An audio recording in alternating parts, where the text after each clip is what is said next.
A antiga Previdência se exauriu financeiramente, é uma fábrica de privilégios, arma de destruição em massa de empregos pela forma inadequada de financiamento, porque os encargos trabalhistas incidem sobre a folha de pagamentos. Então, para um brasileiro conseguir emprego, o outro fica desempregado. Os encargos chegam a dobrar o custo da mão de obra. É o imposto mais cruel que existe, que é sobre a mão de obra. Então, a geração de empregos fica completamente comprometida. De 96 milhões de brasileiros, que são a população economicamente ativa, são os brasileiros em idade de trabalhar, quase 100 milhões, 46 milhões não têm carteira de trabalho. Então, ela tem várias bombas relógio a bordo. É um avião destinado a cair, com várias bombas relógio a bordo. A primeira é a bomba demográfica.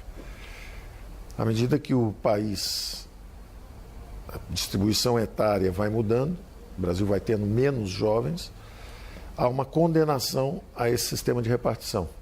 Porque cada vez você tem menos jovens, cada vez mais idosos, e essa bomba está marcada para estourar. O Brasil tem apenas 11% de idosos e a Previdência já está às vésperas de um colapso financeiro. Então, essa bomba demográfica é a primeira grande ameaça. A segunda ameaça é exatamente o desemprego em massa que ela produz. 46 milhões de brasileiros vão envelhecer e eles não contribuem, porque eles não conseguem emprego formal. Então, não conseguem contribuir. A forma de financiamento é tão equivocada com os impostos sobre a folha de pagamentos que você desemprega pessoas, elas não contribuem, elas vão envelhecer, passam a vida desempregadas ou empregadas de forma informal, mercado informal. São empregos de baixa produtividade, de baixas aspirações e baixas possibilidades. Como não tem capital, tecnologia, a produtividade acaba sendo baixa, informal, e essas pessoas estão condenadas não só a uma vida à margem do sistema oficial, como também já condenadas também a uma aposentadoria pobre lá na frente, porque vão quebrar o sistema. Um terceiro grande defeito macroeconômico é que não leva recursos para o futuro. Promete cada vez mais, mas não leva recursos para o futuro. Então, os salários vão sendo corrigidos, o salário mínimo vai subindo, existe essa promessa de uma aposentadoria lá na frente, mas os recursos são consumidos pela própria geração contemporânea, porque o jovem paga e o velho consome, aquilo é destruído instantaneamente. Ao contrário de um regime de capitalização, onde você leva esses recursos para o futuro. Você promete, mas carrega os recursos para o futuro. Os defeitos são inúmeros.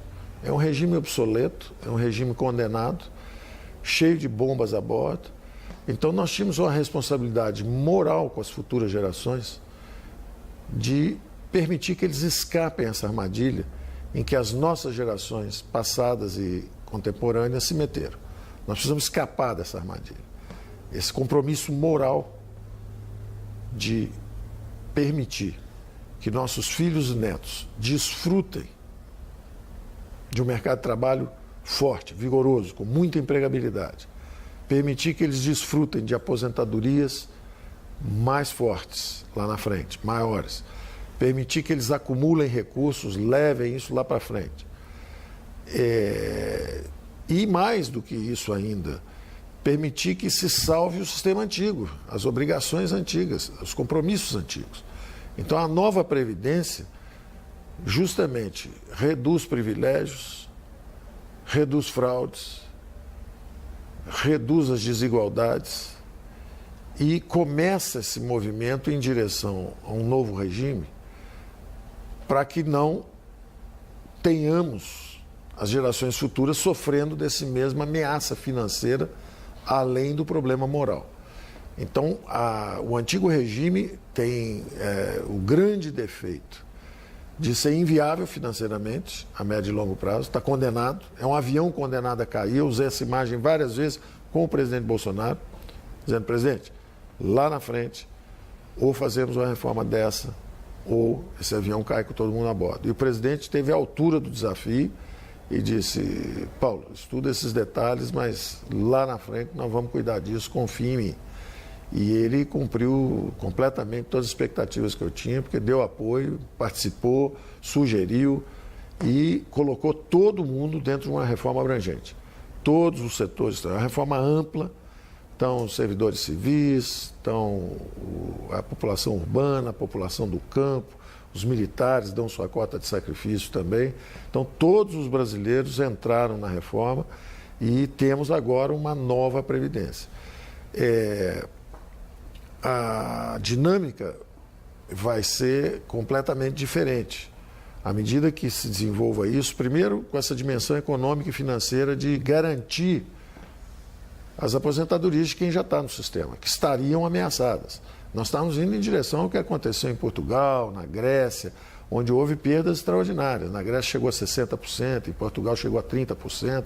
As pessoas perderam as suas garantias, as suas aposentadorias. Então, com esse movimento em direção à nova Previdência, nós estamos realmente salvando a antiga e abrindo um caminho novo para as futuras gerações. O que muda de fato com a nova Previdência? Quais são os principais pontos dessa nova Previdência, ministro? Os pilares são exatamente esses que eu falei. Existiu uma enorme disparidade social. O governo, nessa dimensão previdenciária, era uma fábrica de desigualdades.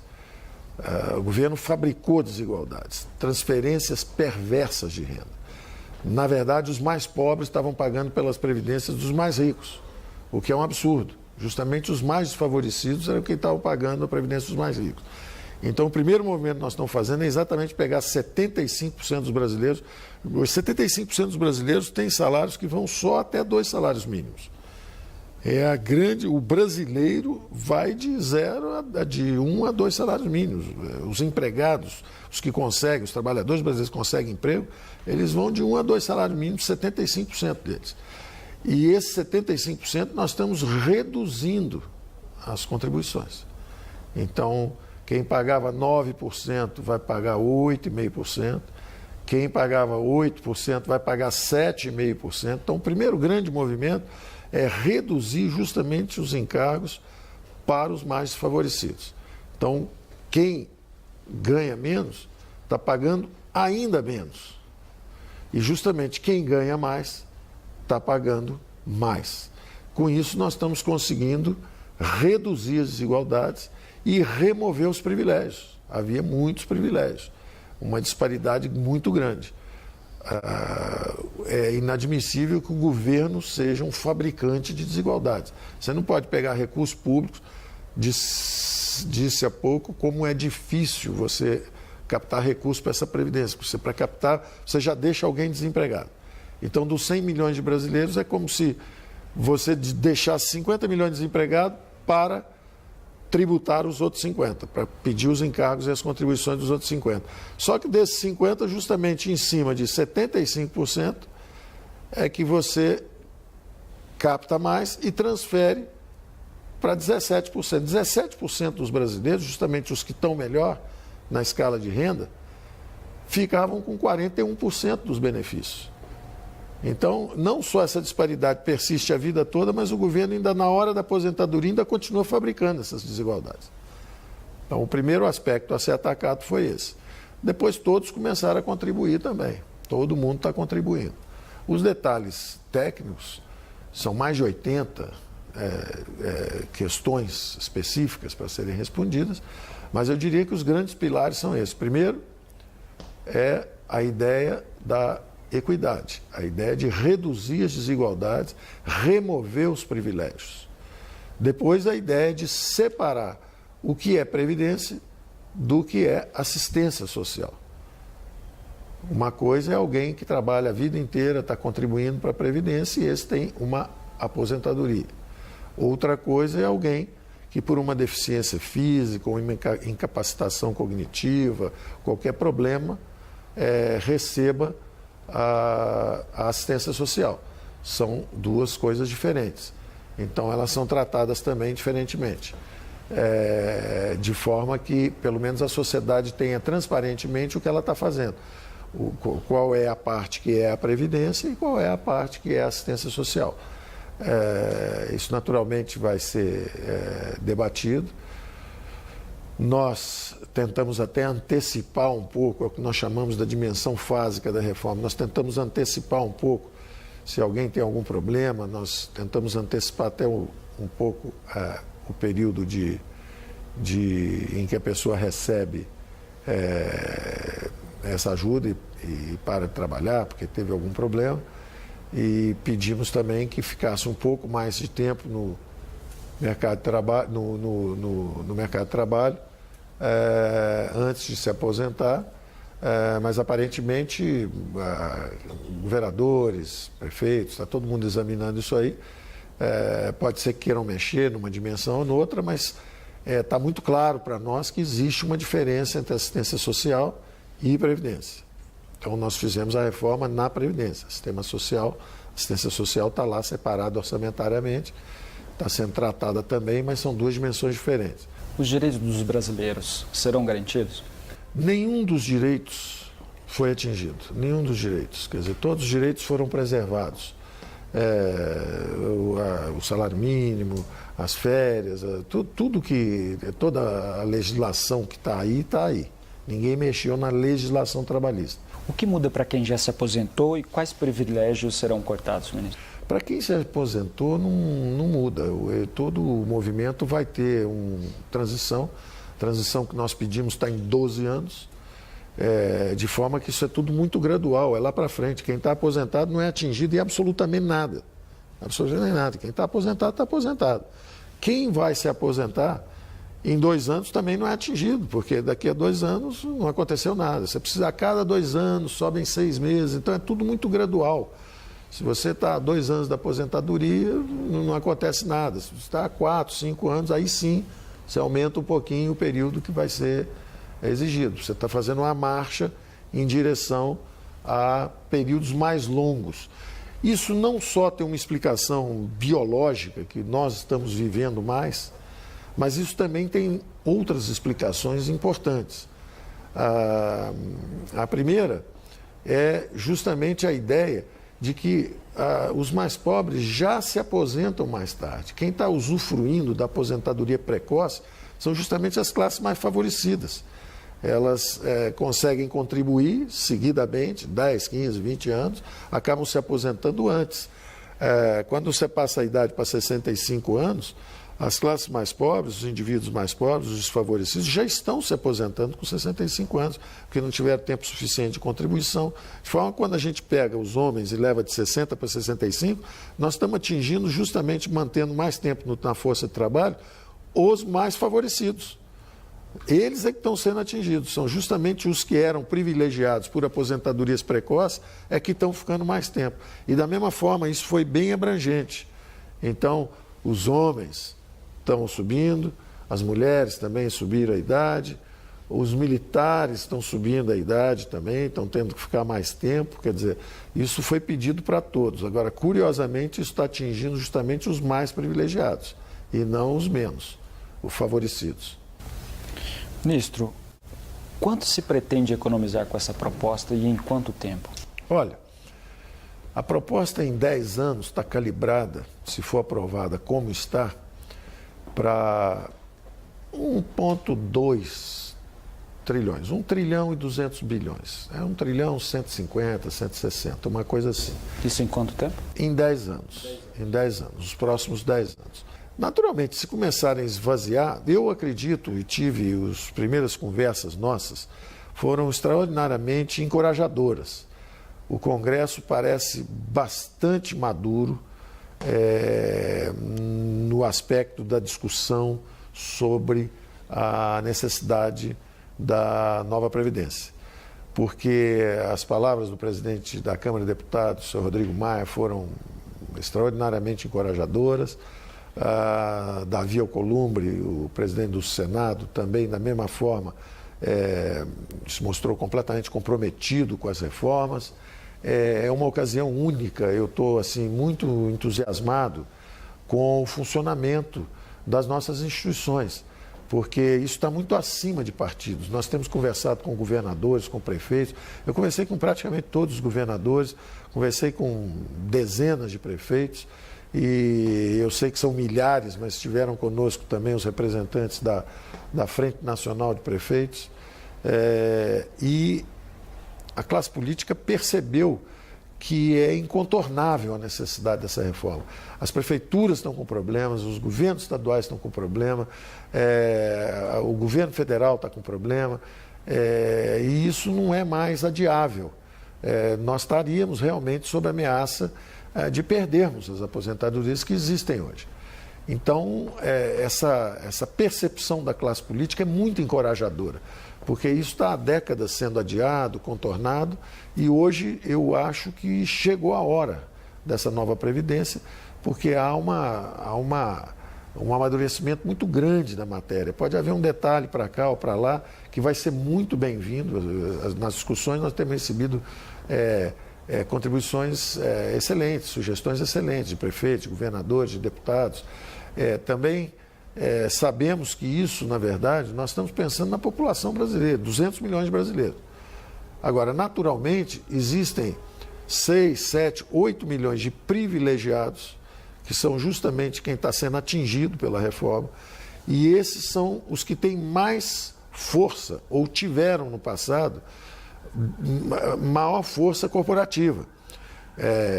Rondavam os parlamentos, pressionavam os parlamentos, ofereciam favores para os parlamentos, então dizendo, olha, estão ameaçando isso, estão ameaçando aquilo, quando na verdade o que estava sob ameaça são os privilégios. Os privilégios é que estão sob ameaça. Então nós estamos conseguindo realmente pegar os regimes diferentes que havia no Brasil e começando a fazê-los convergir. Partem de pontos diferentes. A mulher, o trabalhador rural, o funcionário público, cada um parte de um ponto. Mas todos estão caminhando, todos aumentaram em 5 anos a sua permanência no mercado de trabalho, todos estão indo em direção, lá na frente, a uma aposentadoria com menos desigualdades que existe atualmente. Então, eu estou bastante otimista.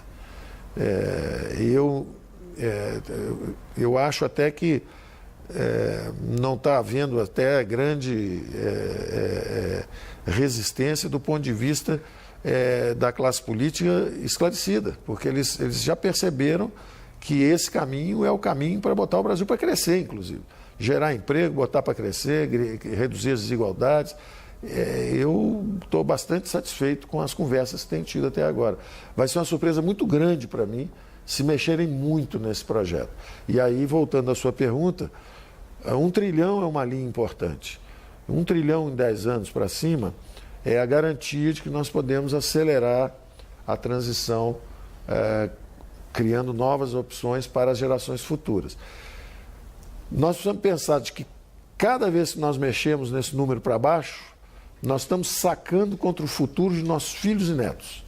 Então, se nós quisermos falar assim, olha, mas coitados das mulheres, que poderiam ser um pouco menos, e vamos baixar a idade das mulheres. Ok, baixem. Vocês estão sacrificando os filhos e netos dessas mulheres. Se perguntarem para essas mulheres como é que elas pensam a respeito, elas vão dizer, não, então eu prefiro ficar com essa idade que está aí, mas meus filhos e netos vão ter mais segurança lá na frente. Além de eu saber que eu vou receber minha aposentadoria direitinho. Então, eu acho que é muito importante isso. Passou a fase da demagogia, passou a fase de dizer que a reforma da Previdência era contra os mais pobres, porque não é verdade. Ela remove privilégios, ela reduz desigualdades e, mais do que tudo, ela visa garantir não só as aposentadorias existentes hoje, mas também o emprego e as aposentadorias das gerações futuras. Então, é muito importante, a classe política parece ter amadurecido esse conceito, é muito importante ter em mente o seguinte, se você quer alguma coisa para você é trabalhador rural, você é militar, você é civil, seja quem for você, o brasileiro, você quer alguma coisa para você, vá lá e saque contra o futuro dos seus filhos e netos. Reduza o número. Você está prejudicando seus filhos e netos naquele número. Se você conseguir reduzir em 100 bilhões, passou de 1 trilhão, 150 bilhões, para 1 trilhão e 50, você acaba de sacar 100 bilhões de filhos e netos lá na frente. Só para finalizar, ministro, o senhor estava falando sobre o papel do Legislativo nessa nova reforma. A proposta agora segue um longo rito de tramitação no Congresso Nacional. Qual a importância de se aprovar essa proposta logo, a curto prazo?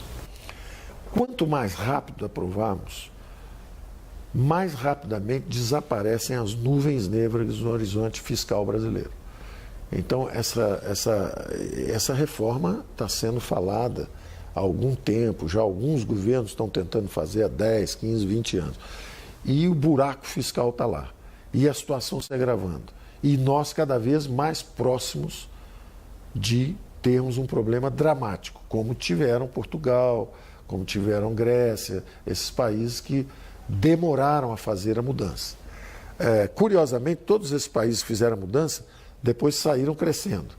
E as perspectivas melhoraram muito, os salários aumentaram, o desemprego reduziu-se dramaticamente. Então, isso é conhecido, é sabido, isso é uma nuvem negra que está no horizonte